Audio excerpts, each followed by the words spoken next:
మనం చేయట్లా మా తప్పది.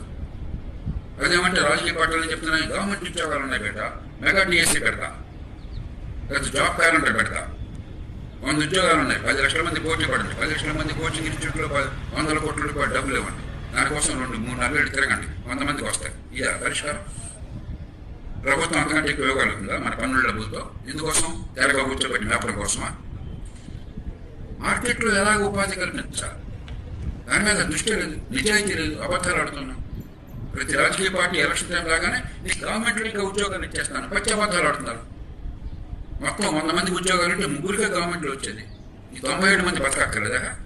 గవర్నమెంట్లో పోటీ పరీక్షలు వచ్చి ఉద్యోగం వచ్చినట్టు బ్రహ్మాండంగా ఉంటాడు, కాలు మీద కాలు వేసుకుని మన నెత్తినెక్కి తొక్కుతాడు, మిగతా జనం బానిసలు బతుకుతారా?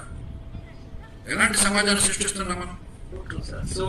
సో హార్డ్ హిట్టింగ్ రియాలిటీస్ అయితే ఉన్నాయి, దానికి పై మెరుగులు కాకుండా డీప్ రూటెడ్ గా ఉన్నటువంటి దాంట్లో సమూలంగా